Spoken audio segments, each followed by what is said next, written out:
Je vous invite à vous munir tout simplement d'une feuille, d'une boîte d'aquarelle, de 2 godets d'eau et des pinceaux. Voilà, c'est exactement le matériel le plus simple.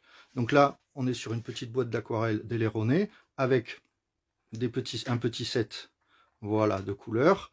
On va s'en servir et avoir plein d'effets avec ces aquarelles fines de chez Delaunay. Ok. Pour le papier, nous allons travailler sur un papier Canson Montval 300 grammes. Alors je vous montre. Voilà, ce bloc-là, Canson 300 grammes.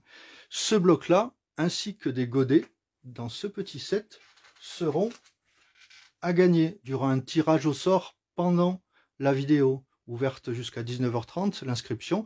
Claire, que je remercie, et Alain, qui m'ont permis de faire cette vidéo avec eux, vous enverront une petite fiche d'inscription pour vous inscrire. Et il y aura 60 lots comme ça à gagner, du papier Canson 300 grammes sur lequel nous avons travaillé, avec des godets d'aquarelle fine. Voilà. Donc, pour s'installer, c'est très simple. Moi, je conseille, quand on est droitier, vous mettez tout ce qui est aquarelle et eau à votre droite. Le papier au milieu, comme ça évite. Et si vous êtes gaucher, vous mettez ça à gauche. D'accord? Donc, nous allons faire les premiers exercices. Donc, aquarelle, papier Canson 300 grammes. Voilà, que j'ouvre. 2 godets d'eau. Alors pourquoi? Parce que là, dans un, on va nettoyer le pinceau. L'autre, on va avoir de l'eau claire. L'eau claire va être très importante dans les exercices. Vous allez comprendre pourquoi. Donc n'hésitez pas pendant la séance. Moi aussi, je vais changer l'eau pour avoir de l'eau claire. Nos pinceaux et une petite feuille de brouillon. Voilà. Ça, ce sera les exemples de tout à l'heure. Une petite feuille de brouillon pour faire des essais. Alors, on va aborder vraiment la base de l'aquarelle. Alors, l'aquarelle, c'est un petit peu comme nos pastilles de gouache d'enfant. Je prends mon pinceau, je mouille, je prends de la couleur, on verra un petit peu les couleurs tout à l'heure, le cercle chromatique, et je dépose la peinture. Voilà, vous voyez, je pense, j'essaie de me décaler, voilà, très bien. Voilà, je ne vais pas trop bouger. Donc voilà, donc je recommence, vous voyez, là j'ai une ligne définie. Ça, les contours sont nets, d'accord? Contour net. Ça veut dire que le papier est sec. Voilà, ça va être très très important. Maintenant, je nettoie mon pinceau, voilà, et je prends de l'eau claire dans mon deuxième godet. Et je mouille une partie. Alors si vous ne le voyez pas à l'écran, c'est parce que vous pouvez vous incliner chez vous. Avec la lumière, vous verrez que votre papier est imbibé d'eau. Je mouille une partie et je vais prélever de nouveau de la couleur. Je commence mon serpentin et au moment où ça va toucher l'eau, voilà. Vous voyez ce qui se passe? C'est que ça va baver. Donc, les contours vont être flous. Donc ça, parfois ça arrive par accident et on ne l'a pas voulu. Mais quand on le fait sciemment, à dessein, et c'est là qu'on va obtenir des effets très intéressants, notamment pour les nuages que vous voyez un petit peu derrière les fleurs là, et pour les voilà, derrière les fleurs et les nuages. Donc là, contour flou, papier humide. D'accord? Voilà. Ça paraît tout simple, mais là, on a la base de tous nos exercices. Est-ce que tout le monde arrive à se connecter? Ah, oui, je suis en format, effectivement, je suis en format. Mais on avait fait des essais en paysage, c'était moins lisible, et comme ça, beaucoup de personnes pouvaient le voir sur leur portable. Alors, on va faire un petit exercice très simple pour pouvoir appréhender comment faire un aplat. Alors, vous allez prendre votre pinceau, vous le nettoyez, et vous allez prendre de l'eau claire et faire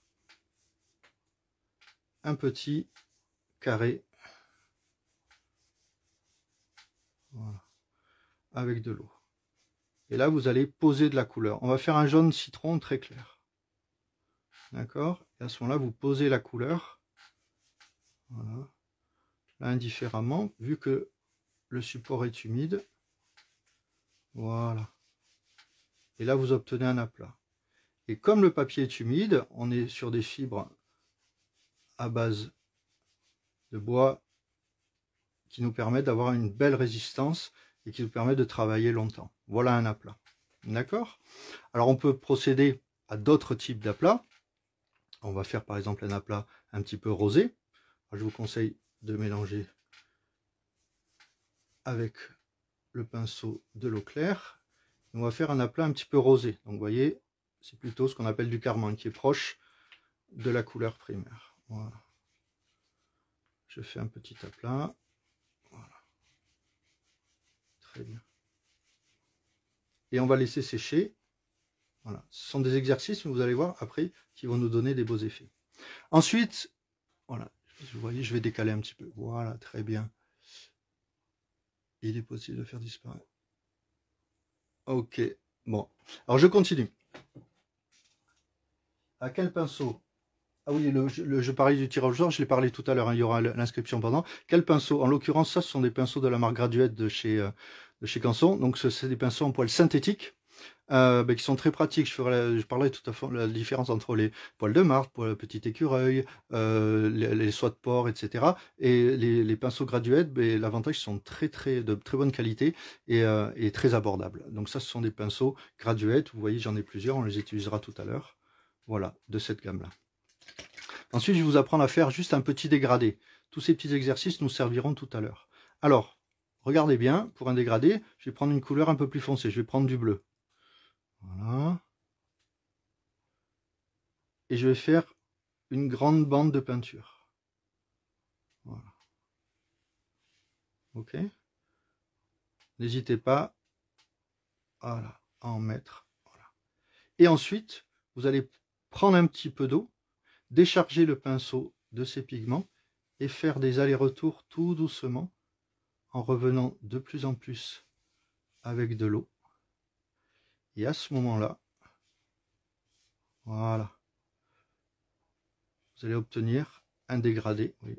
C'est-à-dire qu'il n'y a pas de limite entre les différentes étapes. Ça nous fait comme ça un dégradé et on va s'en servir tout à l'heure. D'accord? Je vais tourner un petit peu pour que vous voyez bien. Ensuite, nous allons faire un autre dégradé, mais avec deux couleurs. Donc je remouille ma surface.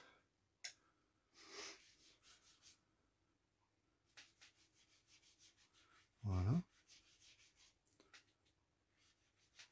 Je vais commencer par le bleu.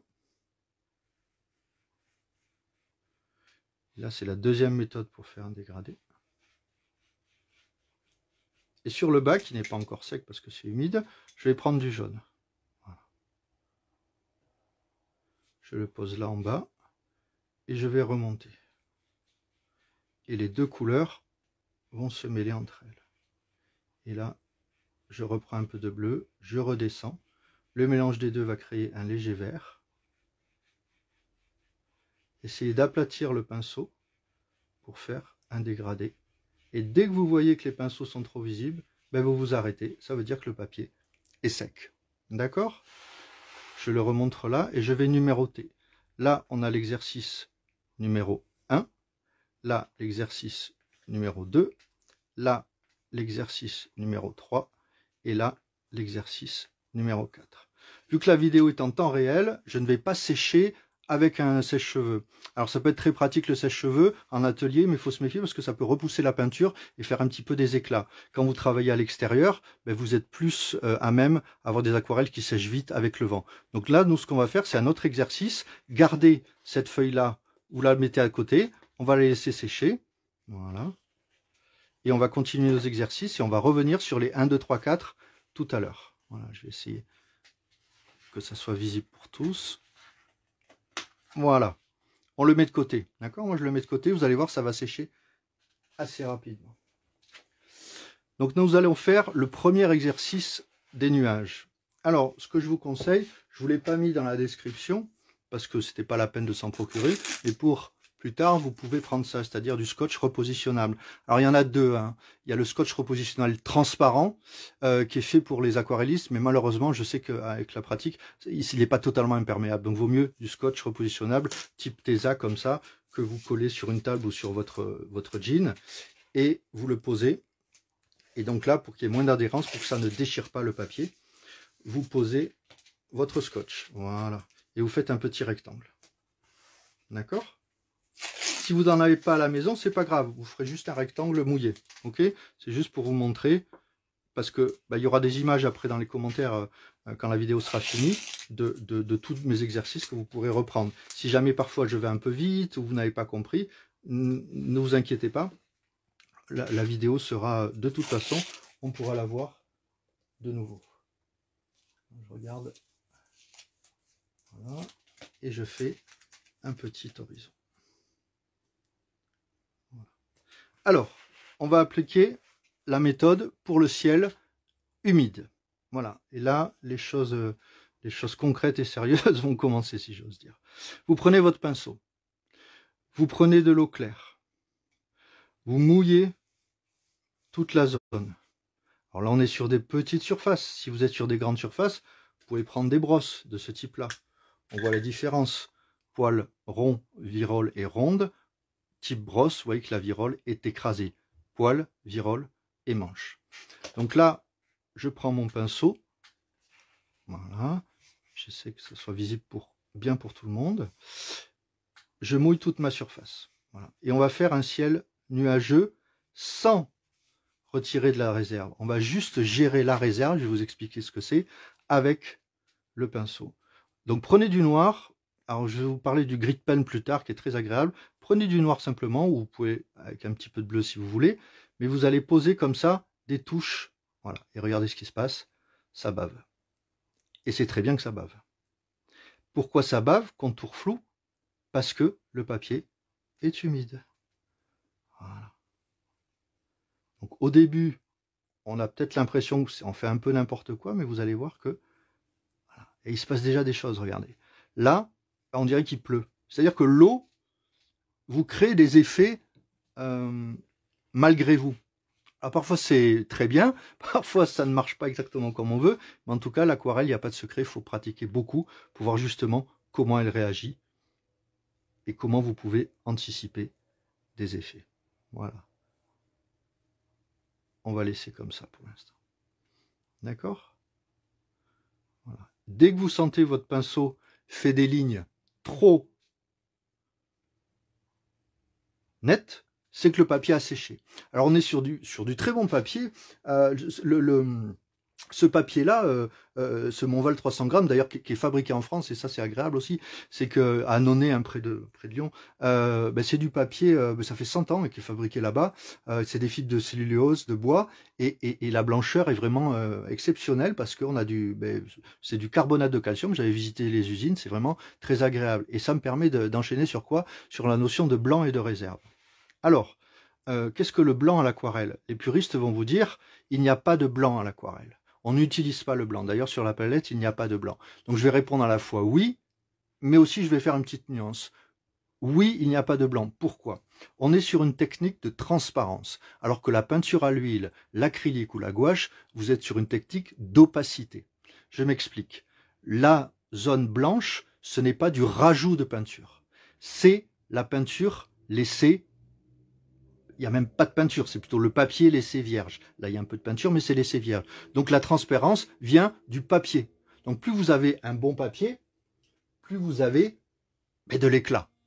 Avec du bon papier, ça marche extrêmement bien. Alors, si vous mettez par exemple du blanc sur un aquarelle sur du papier blanc, pour rattraper un truc qui n'a pas marché, etc., oui, là on peut dire que, les puristes vont dire que c'est pas exactement ce qu'on aurait pu imaginer pour de l'aquarelle et qu'on est plus de la gouache. Sauf que quand il y a des règles aussi, il y a des contre-exemples. Et quand vous regarderez par exemple Turner, donc Turner, très grand aquarelliste, plus proche de nous, Eugène Isabey, qui est un très bel aquarelliste, je vous conseille d'aller voir. Eux, ils travaillent sur du papier coloré. À ce moment-là, vous pouvez faire, je vous le montrerai dans la méthode tout à l'heure, vous pouvez travailler sur du papier coloré et cette fois-ci utiliser du blanc. Mais là, ça serait inutile de mettre du blanc, ça se verrait en plus, parce qu'il y aurait un aspect un petit peu opaque et pas très heureux. Donc là, vous laissez sécher comme ça. Vous laissez sécher et le cœur va faire comme si c'était un soleil couchant ou Alors, je mange pas trop parce que tout à l'heure, vous allez voir, ça fait des effets. Vous le voyez un petit peu, c'est encore humide. Voilà. Très bien. Le blanc va jaillir du papier. Une fois que c'est sec, mais même là, si c'est pas totalement sec, vous retirez votre horizon. Et là, on va faire une petite technique assez sympa que j'avais découvert. Enfin, je ne suis pas le premier à l'avoir découvert, mais en fait, je me souviens quand j'avais fait des exercices avec des élèves, on avait fait, par exemple, si je prends de la couleur, mais mon pinceau n'est pas assez humide. Mais qu'est-ce qui se passe? Ça fait ça. Et là, on se dit, ah mince, j'ai pas assez de... Ça marche pas. Sauf que quand en faisant ça, je me dis, ah, mais ça me fait des effets. C'est assez bizarre. Donc là, je prends très très peu d'eau, un petit peu de pigment, et là, je vais écraser le pinceau vers la virole et faire des effets de droite à gauche. Et là, grâce au grain du papier, l'aquarelle va rentrer dans certains interstices et d'autres non. Et ça va créer un effet de miroitement sur l'eau. Alors, du premier coup, c'est pas facile, je vous conseille de vous entraîner, c'est pour ça que là, sur cette feuille, il y a l'aquarelle, puis là, vous pouvez faire des essais. Donc, par exemple, si je mouille trop, ah, pas bon. Ça, parce que là, enfin, pas bon pour l'eau, c'est-à-dire il y a trop d'eau et trop de pigments. Donc, j'essuie, je prends un tout petit peu, plongez pas comme ça, hein, frôlez le bord, voilà, et vous prenez un petit peu de pigment, et vous allez le sentir de toute façon au poids de votre pinceau, hein, si vous avez trop d'eau. Et vous ne faites pas comme ça, vous faites des allers-retours. Ah, il manque un peu d'eau. Ah, voilà, là, ça devient sympa. Et donc là, ce que vous faites des allers-retours en étant parallèle. Évitez de faire un effet comme ça, essuie-glace avec le mouvement de la main. Et vous allez voir que ça va vous faire des effets de miroitement de la mer. Donc exercice des nuages, mais j'en profite aussi pour vous parler un petit peu de cet effet sur l'eau. Donc vous voyez, j'en prends très très peu, toujours sur ma feuille à côté. Alors j'avais une petite feuille, mais là je le fais à côté. Vous faites des essais, vous mouillez un tout petit peu, vous faites des essais. Voilà. Voilà. Et ça vous fait des effets de miroitement. Et si le contraste est assez fort, mais ça devient presque éblouissant. Regardez. Voilà. D'accord? Alors je vous montre par exemple d'autres effets que j'ai fait, j'en ai fait beaucoup. Voilà un exemple. Vous le voyez cet exemple-là? Voilà. Donc là, c'est exactement ce qu'on a fait. Le haut, avec du gris de pen, très mouillé, des petits effets. Et là, une mer très sèche. Et ça fait tout de suite un effet. Voilà. Donc là, on a là. Donc là, par exemple, vous avez après deux petits bateaux. On le fera tout à l'heure. Deux petits bateaux pour faire cet effet-là. Très bien.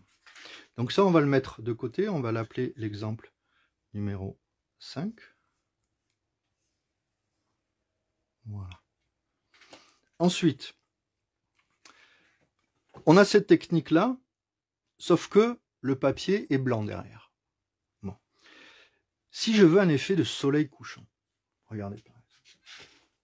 Je fais un effet de soleil couchant. Voilà. Ça va être nos nuages. Regardez. Vous voyez que là, par exemple, j'ai du jaune, j'ai des effets rosés, etc. Cet effet-là, vous ne pouvez pas le faire. Vous pouvez, mais ça risque d'altérer la couche picturale.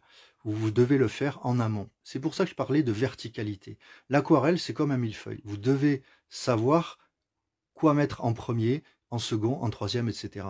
Et vous ne pouvez pas revenir en arrière. C'est pour ça qu'une peinture à l'huile, on peut passer 6 mois sur une peinture à l'huile, on peut difficilement passer 6 mois sur une aquarelle, ou alors de type anglaise, 18e ou 19e, qui ressemblent presque à des peintures à l'huile. Donc pour avoir l'effet dessous, c'est très simple, il vous faut un fond coloré. Donc qu'est-ce que je reprends? Je vais reprendre l'exercice 1, 2, 3, 4. Est-ce que vous pouvez reprendre s'il vous plaît? Voilà. Je vous laisse le temps de récupérer. On va le faire comme ça, très bien. L'exercice 1, 2, 3, 4. Donc je vais refaire l'exercice que je viens de faire, mais sur un fond coloré. Donc là c'est bien sec. Ne mettez pas trop d'eau parce que ça peut embarquer un petit peu la peinture, mais vous pouvez remouiller tranquillement avec de l'eau claire. Tout à l'heure, on nettoiera pour le deuxième type de nuage avec enlèvement avec de la réserve avec un sopalin. Vous mouillez tout. Voilà. Et là, on va prendre un petit peu de bleu, par exemple, mélanger à du noir, et vous reposez comme ça. C'est-à-dire vous faites le même exercice que précédemment. Sauf que, comme la zone de réserve n'est plus le blanc, mais le jaune, et vous avez des effets. Là, je l'ai fait sans scotch, hein, mais vous avez des effets. Alors là, je vais faire une petite... Oh, pardon, ça a bougé. Veuillez m'excuser. Un peu étroit chez moi. Voilà. Je vais faire une petite chose, une erreur volontaire. Vous voyez, quand c'est humide comme ça, je vais revenir avec un pinceau trop gorgé d'eau. Et je vais mettre, voilà, une goutte d'eau. Et vous allez voir, ça va faire un effet feu d'artifice. Donc, il va se passer des choses. Souvent, ça, c'est des erreurs qu'on fait quand on débute. Vous voyez, ça marche très bien. Regardez, ça fait un effet feu d'artifice. Alors ça, souvent, on ne le veut pas volontairement et on est très désappointé quand ça se passe. Par contre, on peut essayer de le faire volontairement.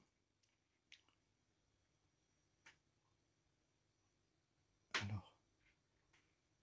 Ah ben, c'est bon, je vois des bons retours, donc vous m'entendez bien. Donc là, vous avez des effets. Parfois, c'est involontaire, mais si on le fait volontairement, ça marche très bien. D'accord? Donc là, c'est ce qui se passe. Et vous avez, par exemple, donc là, le papier à gondoler. Mais rassurez-vous, c'est un papier qui, une fois qu'il est sec, retrouve toute la planité nécessaire. Voilà. Et vous avez une petite mer comme ça. Là, on dirait qu'il pleut ou qu'il y a un typhon dans l'eau, etc., etc. Donc là, les variations sont vraiment infinies. Je vais remouiller là, par exemple, sur un fond rose. Ah, voilà, rose, excusez-moi. Un fond rose, voilà. Et là, je vais mélanger d'autres couleurs. Je peux mélanger un petit peu de rouge, un petit peu de jaune. N'hésitez pas, hein, vous pouvez salir vos godets. Après, on les nettoie facilement. Et là, amusez-vous. Là, comme vous avez le principe, vous connaissez la technique, et vous pouvez faire 1000 effets. Un petit peu très chatoyant, comme Turner, par exemple. Et là, j'ai un fond rose comme ça. Voilà, très bien. Et là, par exemple, je vais recommencer mon petit ciel avec la mer, comme ça. Et ça me fait des exercices très sympas. Je vous montre des exemples. Je ne peux pas tous les faire devant vous, mais regardez. Voilà. Et même principe, vous voyez? Même principe. Même principe. Là, un ciel très sombre. Un ciel beaucoup plus clair. Bon, là, il y a un petit effet de village. Alors ça, c'est exactement avec des couleurs sombres, de plus en plus claires. Donc, on va du plus clair jusqu'au plus sombre. Jaune, rouge et foncé, c'est tout ce qu'il y a derrière là. Voilà d'autres effets, des effets de ciel. Vous voyez, moi, j'en ai fait beaucoup, hein. Donc, ça vous permet de faire plein d'expériences. C'est à chaque fois la même chose, mais c'est à chaque fois différent. Il faut savoir que quand vous essayez de reproduire une aquarelle, vous n'obtiendrez jamais le même effet. Moi non plus, je n'ai pas le même effet. C'est pour ça que vous voyez derrière, là. Je ne sais pas si vous le voyez, je vais tourner un tout petit peu la caméra. Voilà.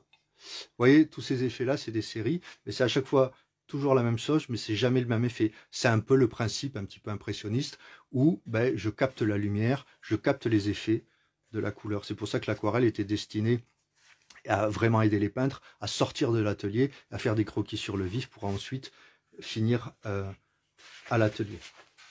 Attendez, je regarde les messages, le temps. Ah, très bonne question.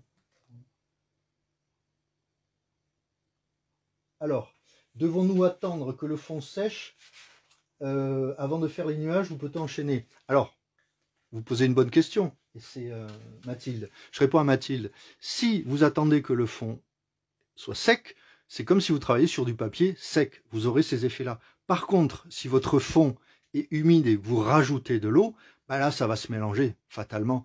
Donc, à vous de voir ce qui se passe. Moi, je vous conseille, c'est de faire des exercices. L'aquarelle, il y a des règles, mais c'est aussi empirique. C'est-à-dire, on se trompe, vous êtes tout seul. Donc, si vous faites des effets, si vous vous trompez, en tout cas, ne jetez rien, datez les choses. Peut-être le lendemain, vous aurez un meilleur avis, une meilleure vision sur votre aquarelle. Donc, faites des essais, ne vous interdisez rien. Ok, moi je suis pour à la fois connaître les règles, mais aussi faire des expérimentations. Autre question, pourquoi du noir dit-on qu'il ternit les couleurs? Très bonne question. Pourquoi le noir? Le noir, là j'ai pris parce que c'est dans la boîte. Je vous conseille, après quand vous avez une bonne pratique de l'aquarelle, vous pouvez vous servir de couleurs qui vous intéressent. Alors, là je vous montre par exemple des petits godets qu'on trouve qui sont hors de la boîte, mais dans cette gamme-là d'Aquafine, il y a quand même 48, près de 48 couleurs hein, quand même. Donc là, vous avez plein d'effets, des ocres différents, etc., etc. Et notamment une couleur que j'affectionne beaucoup, ça s'appelle le gris de pen. Alors qu'est-ce que le gris de pen? C'est un mélange de noir d'ivoire et de bleu de Prusse. Et effectivement, quand vous dites que le noir, je vais dire, c'est Jean-Marie, le noir, effectivement, a tendance à ternir. Pourquoi? Parce que le noir est une couleur achromatique. Moi, je l'apprends à mes élèves, c'est-à-dire que certains vont reconnaître ce conseil-là. C'est-à-dire que si vous mélangez toutes les couleurs, vous allez obtenir un gris chromatique, c'est-à-dire où toutes les couleurs sont présentes. Là, je prends du noir pour simplifier un petit peu, pour qu'on se retrouve avec une petite boîte. Ça s'adresse aussi aux débutants, mais là, votre question, effectivement, est un petit peu avancée. Moi, j'utilise assez peu de noir, j'utilise beaucoup de gris de pen, parce qu'il y a un peu de bleu de Prusse dedans, et c'est vraiment très agréable d'avoir des couleurs chromatique. Après, le noir peut être utilisé comme une couleur à part entière, d'accord? Si on veut vraiment avoir un effet de nuit, et après, historiquement, le noir a une grande tradition, que ce soit les fonds chéciciens jusqu'aux expériences les plus avancées de soulage. Donc le noir n'est pas du tout à bannir, mais c'est vrai que le noir peut affadir tout. J'ai une autre question. Pour l'effet de la mer, papier sec ou humide, je répète, papier sec, parce que si vous avez un effet humide, vous n'allez pas avoir ce petit effet granuleux. Alors, doit-on commencer du plus clair au plus foncé? C'est une bonne question. Moi, je vous conseille du plus clair jusqu'au plus foncé, c'est-à-dire quand vous faites un ciel comme ça de coucher de soleil, commencez par le jaune, puis après par des couleurs plutôt rouges, rosées, et ensuite vous finissez par les bleus et des couleurs plus denses, parce que ben, les couleurs sombres vont prendre le pas sur les couleurs claires. On est dans la dynamique du dessin, à savoir, je vais du plus clair jusqu'au plus foncé. D'accord? Du plus clair jusqu'au plus foncé. En revanche, et c'est ça la différence majeure qu'il y a entre l'aquarelle et la peinture à l'huile ou la gouache ou l'acrylique, c'est que là, vous allez l'inverse. Vous allez du plus foncé jusqu'au plus clair.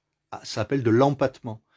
Courbet, par exemple, travaillait sur des toiles quasiment noires et il dessinait, il faisait surgir la lumière. Ou Caravage, ou tous les peintres depuis la Renaissance, je simplifie un petit peu, les primitifs flamands travaillaient sur des fonds blancs, mais assez vite, hein, depuis la Renaissance, on travaille sur des fonds généralement bruns ou colorés qui permettent de faire jaillir la couleur. Et quand vous regardez un tableau, par exemple au Louvre, où il y a des effets de lumière très forts, ben, c'est là où il y a le plus de peinture.